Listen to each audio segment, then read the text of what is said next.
సోనూ సూద్ ఒక రకంగా బాలీవుడ్ నుంచి టాలీవుడ్కి వచ్చిన నటుడు, యాక్టర్.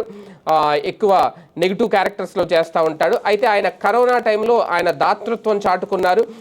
ప్రభుత్వాలన్నీ ఒకవైపు అయితే సోనూ సూద్ ఒకవైపు అన్నట్టుగా తన వంతు ప్రయత్నం చేశాడు. ఎంతో మందిని రక్షించాడు. సొంత ఖర్చులతో వాళ్ళ గ్రామాలకు తరలించే ప్రయత్నం చేశాడు. సొంతంగా బస్సులు వేశాడు. అప్పట్లో ఆయన సొంతంగా అంబులెన్స్లు వేశాడు. కార్లు కూడా పెట్టాడు. సొంత ఖర్చులతోనే వాళ్ళందరినీ గమ్యస్థానాలకైతే చేర్చగలిగారు. ఇప్పుడు తాజాగా ఆంధ్రప్రదేశ్ ప్రభుత్వానికి మరొక దాతృత్వం, మరొక సహాయం చేశాడు. ఆయన 4 అంబులెన్స్లను ఉచితంగా అందించాడు.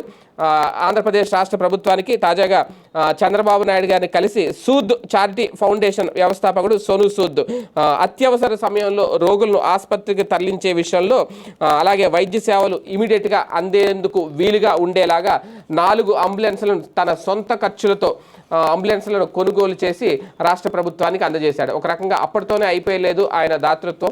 కరోనా టైంలో ఎంత సహకరించారు. ఇప్పటికీ కూడా ఆయన ఇంటికి వెళ్ళిన వాళ్ళకి ఉత్తి చేతులతో అయితే పంపించారంట. వాళ్ళకి ఆర్థికంగా సహకారం అందించే పంపుతారు. ఆయనను నమ్ముకొని చాలామంది వాళ్ళ ఇంటికి కూడా వెళ్తూ ఉంటారంట. ముంబైలో చాలా మనకి ఈ వార్తలు బయటికి రావు కానీ, అన్నీ రావు కానీ, అంటే ఆయన చేసే సహాయం ఆయన 10 మందికి ఉపయోగపడాలి అనే ఆలోచనకైతే హ్యాట్స్ ఆఫ్.